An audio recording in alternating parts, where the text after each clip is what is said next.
Hello friends, we are talking about in this video lecture the regulation of a TCA cycle. Okay, the TCA cycle, it is called that the full form is the TCA, the tricarboxyl acid cycle.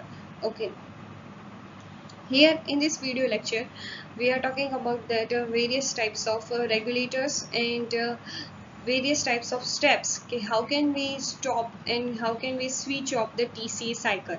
Okay, it is a very important process. This is one type of that metabolic pathways. We are already talking about the various types of metabolic pathways.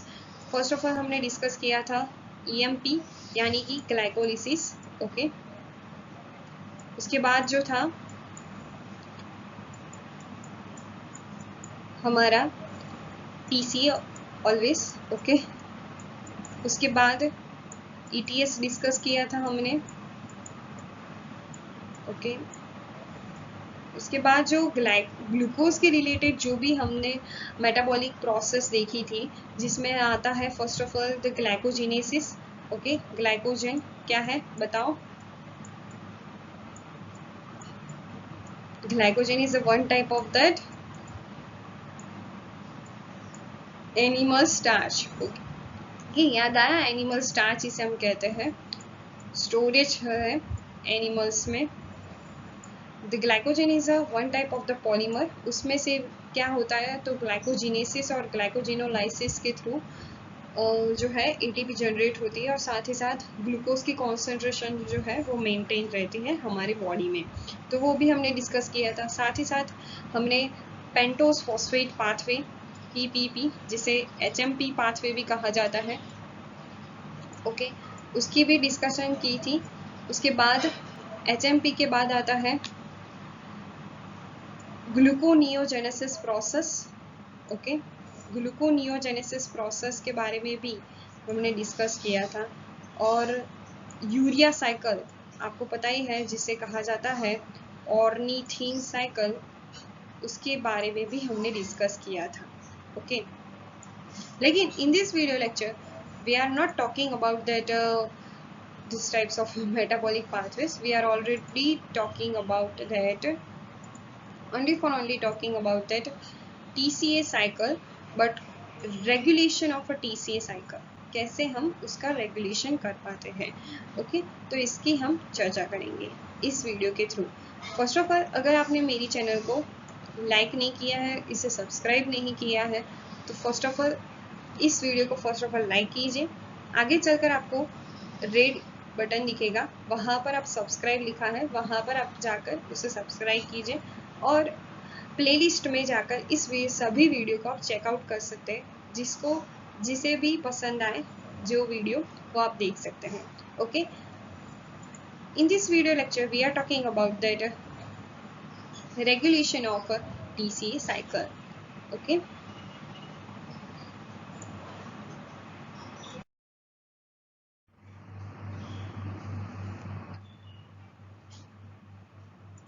this is a diagram of that TCA cycle. Okay, you know that there are 10-step process, but in this diagram we are already talking about that 8 steps. Okay, first of all we know the last product of glycolysis is that pyruvic acid. Okay, the pyruvate it is formed into the cytosol. cytosol में जो है हमारा जो pyruvate है वो form होता है.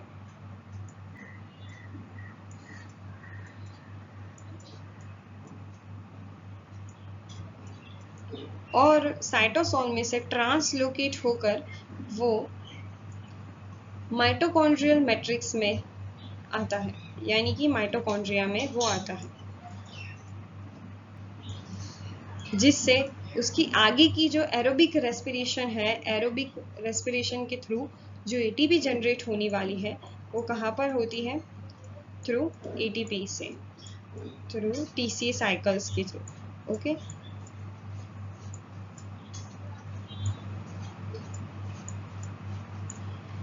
यहाँ पर हमारी पायरुवेट से first of all pyruvate dehydrogenase enzyme के थ्रू फर्स्ट ऑफ ऑल क्या बनता है,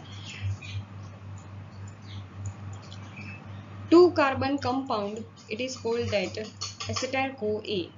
acetyl-CoA जो है वो oxaloacetate से क्या होता है, bind होता है. Okay. Then after the condensation of that both these and make the final product or first product of the TCA cycle is called that citrate. Okay, citrate जो है वो first of all form होती है. उसके बाद हम देखें isomerisation होकर क्या बनता है, आइसोसिट्रेट. देन आफ्टर आइसोसिट्रेट के बाद होता है डीकार्बोक्सिलेशन और डीहाइड्रोजनेशन के प्रोसेस के through first of all 5 carbon compound alpha ketoglutarate बनता है. उसके बाद हमने डिस्कस किया था कि डीकार्बोक्सिलेशन अगेन होता है और सस्किनाइल कोए बनता है. This is a intermediate product. Okay, यहाँ पर जो है वो सबस्ट्रेट यूटिलाइजेशन हो रहा है. ओके, यहाँ पर फर्स्ट ऑफ ऑल सस्किनाइल कोए जो है वो आगे चलकर सस्किनेट सिंथेस के थ्रू सस्किनेट में कन्वर्ट होगा. Okay, this succinate. The succinate में आगे चलकर एंजाइम्स जो है वो फ्यूमेरेट वर्क करेगा, फ्यूमेरेस, और उसके हिसाब से वो डिहाइड्रोजनेशन की प्रोसेस होगी और फ्यूमेरेट बनेगा. देन आफ्टर फ्यूमेरेट के बाद मैलेट और मैलेट के बाद ऑक्सैलोएसीटेट बनता है और ऑक्सैलोएसीटेट अगेन दूसरी जो टीसीए साइकिल्स है उसमें पार्टिसिपेट करेगा. ओके, तो ये थी हमारी टीसीए साइकिल्स की कुछ overview.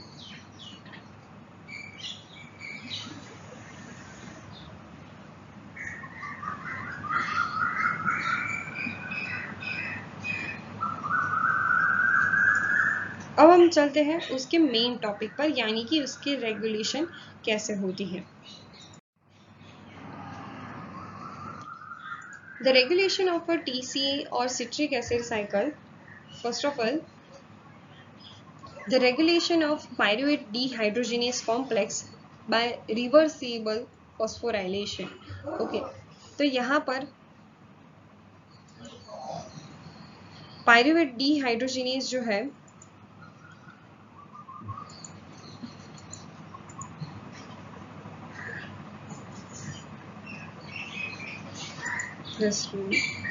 the regulation of a pyruvate dehydrogenase complex by reversible through phosphorylation. Okay, यानी कि हम पायरुवेट डीहाइड्रोजिनेस पीडीएच कॉम्प्लेक्स को रिवर्सिबल कर सकते हैं थ्रू फॉस्फोराइलेशन के थ्रू. ओके, फॉस्फोराइलेशन यानी कि अगर एटीपी जो है वो काम करने लग जाए और हमारा जो सुगर फॉस्फेट ग्रुप है उस पर जाकर जो फॉस्फेट ग्रुप जो है वो बाइंड हो जाए तो उसे हम कहते हैं फॉस्फोराइलेशन प्रोसेस. ओके, तो अगर एटीपी जो है वो ज़्यादातर बढ़ गई तो पीडीएच को क्या करेगी, वो इनहिबिट करेगी ultimately. The second point is that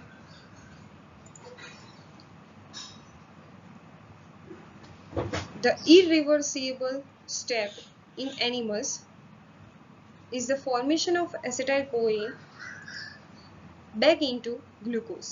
तो एनिमल्स में एक फन टाइप ऑफ प्रॉब्लम है कि हम एसिटाइल-CoA में से फिर से ग्लूकोज नहीं बना सकते. ओके, यानी कि एसिटाइल-CoA फिर से ग्लूकोज में कन्वर्ट नहीं हो सकता डायरेक्टली. ओके, उसे क्या करना होगा, ग्लूकोनियोजेनेसिस की प्रोसेस होती है जो खास तौर पर एनिमल्स में, कुछ टाइप्स के एनिमल्स में ही दिखने को मिलती है ग्लूकोनियोजेनेसिस प्रोसेस. ग्लूकोनियोजेनेसिस प्रोसेस के बारे में भी हमने डिस्कस किया था. हम फिर से यहाँ पर मैं आपको रिकॉल करा देती हूँ. The gluconeogenesis process, just a minute, हम फिर से पढ़ लेते. Sorry for disturbing. यहाँ पर जो ग्लूकोनियोजेनेसिस की प्रोसेस है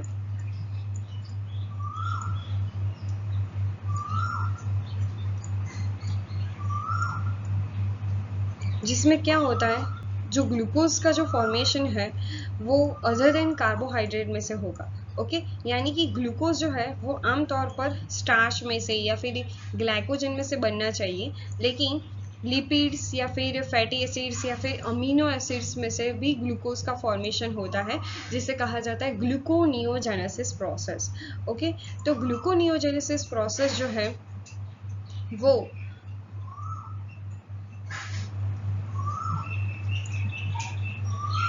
एनिमल्स में होती है कुछ टाइप्स के, जो है वो इरिवर्सिबल है। क्या? तो एसिटाइल कोई में से फिर से ग्लूकोज नहीं बन सकता। Okay, the third step is that the pyruvate dehydrogenase complex is controlled by many ways, right? First of all, the reaction is inhibited by the increasing the concentration of the reaction products of the complex। यानी कि अगर pyruvate dehydrogenase complex को आपको inhibit करना है, उसे रोकना है, उसकी एक्टिविटी बंद करवानी है, तो हमें क्या करवाना होगा? तो ट्रांस एसिटाइलेज कॉम्पोनेंट है उसके हिसाब से, और साथ ही साथ डायहाइड्रो लिपोपाइल डीहाइड्रोजिनेज के इज इनहिबिटेड बाय NADH, यानी कि NADH और ATP और साथ ही साथ ट्रांस एसिटाइलेज कंपोनेंट के थ्रू हम पायरुवेट डीहाइड्रोजिनेज कॉम्प्लेक्स की जो एक्टिविटी है वो क्या करवा सकते हैं? हम रुकवा सकते हैं। Okay, but the covalent modification of the pyruvate dehydrogenase component is a fundamental way of the regulation of in eukaryotes। Okay, यानी कि कुछ हद तक पायरुवेट डीहाइड्रोजिनेज ऐसा करता है कि उसमें मॉडिफिकेशन आ जाता है, और जो ओनली फॉर ओनली यूकेरियोट्स ही उसका रेगुलेशन कर पाते हैं। ओके, यानी कि प्रोकैरियोट्स जो है वो अगर मॉडिफाइड पायरुवेट डीहाइड्रोजिनेज है तो उसका जो रेगुलेशन होना चाहिए वैसा प्रोकैरियोट्स में नहीं होता। Okay, then after, the activity of the complex is switched off by the phosphorylation of the pyruvate dehydrogenase component by the specific kinase। यानी कि यहाँ पर क्या होता है कि कोई भी कॉम्प्लेक्स की एक्टिविटी, यानी कि PDH की कॉम्प्लेक्स की एक्टिविटी अगर आपको स्विच ऑफ करनी है तो by the help of phosphorylation के थ्रू हम कर सकते हैं। ओके, और जिसमें आवश्यकता है किसकी? तो पायरुवेट डीहाइड्रोजिनेज कंपोनेंट की, यानी कि स्पेसिफिक काइनेज की हमें आवश्यकता है। स्पेसिफिक काइनेज क्या करेगा? चलो काइनेज का फंक्शन आप बताओ। तो जो काइनेज एंजाइम है वो ATP जो है, ATP को ब्रेक करके क्या बनाता है? वो ADP प्लस PI बनाता है, यानी कि adenosine diphosphate plus inorganic phosphate को जनरेट करता है, और ये फॉस्फेट है वो जाकर किसी भी कंपोनेंट, यानी कि हमारा जो सबस्ट्रेट है उससे जाकर वो बाइंड हो जाता है। ओके, उसके हिसाब से प्रोडक्ट जनरेट होती है। तो काइनेज, ट्रांस एसिटाइलेज, डायहाइड्रोलिपोफाइल, NADH और ATP मिलकर क्या करते हैं? PDH यानी कि पायरुवेट डीहाइड्रोजिनेज कॉम्प्लेक्स को इनएक्टिवेट करते हैं या फिर उसकी प्रोसेस को रुकवा देते हैं।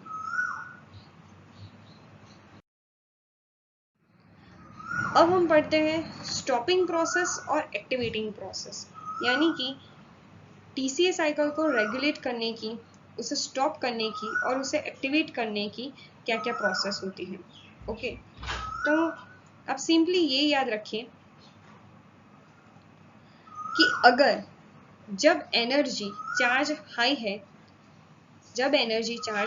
है तब आकर जो पायरुवेट डीहाइड्रोजिनेज एंजाइम जो है वो क्या हो जाता है? स्विच ऑफ हो जाता है। यानी कि कोई भी साइटोसोलिक प्रोसेस या फिर माइटोकॉन्ड्रिया में ATP की जो कॉन्सेंट्रेशन है वो क्या है? ATP कॉन्सेंट्रेशन हाई है, तो उसके हिसाब से जो PDH है, यानी कि पायरुवेट डीहाइड्रोजिनेज कॉम्प्लेक्स जो है वो उसकी जो प्रोसेस है वो क्या हो जाती है? रुक जाती है। ओके, देन आफ्टर एक्टिवेट कब होता है? तो जब dehydrogenase is activated when pyruvate and ADP inhibit the kinase। Okay, जब डीहाइड्रोजिनेज जो है, पायरुवेट डीहाइड्रोजिनेज कब एक्टिवेट होगा? तो जब पायरुवेट और एडीपी मिलकर काइनेज की प्रोसेस को क्या कर देते हैं, काइनेज एंजाइम की प्रोसेस को क्या कर देते हैं, बंद करवा देते हैं। तब जाकर हमारा जो पीडीएच है यानी कि फॉस्फेट डीहाइड्रोजिनेज कॉम्प्लेक्स है वो क्या हो जाता है, एक्टिवेट हो जाता है। Okay,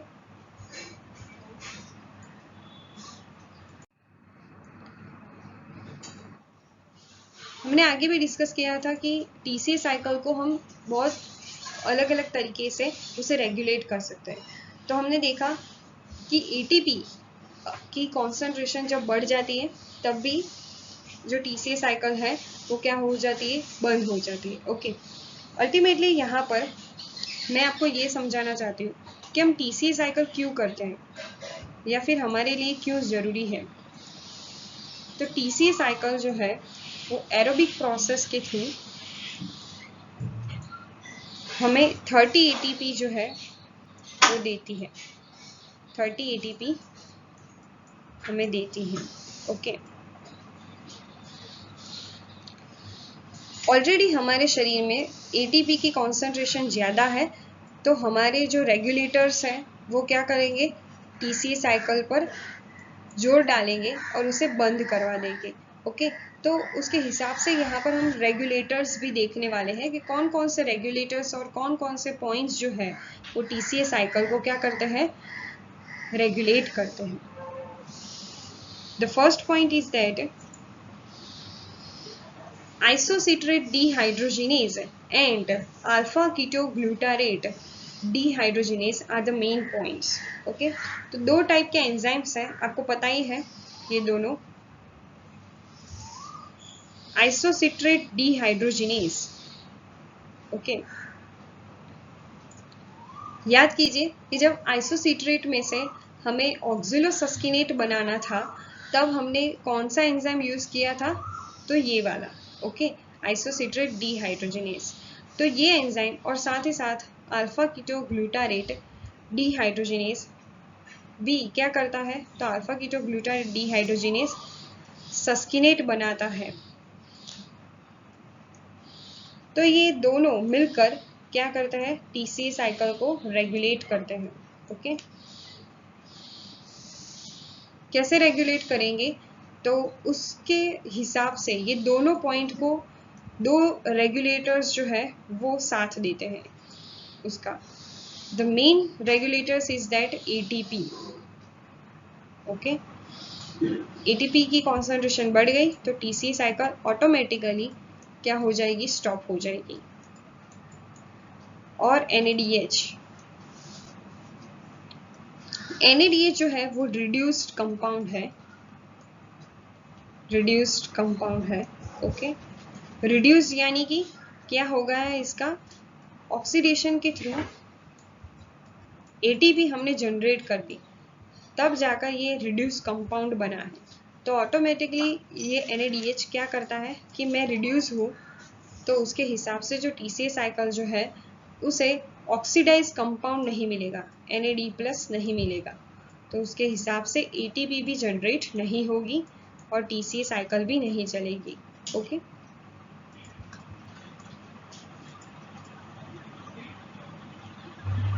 and the third point is that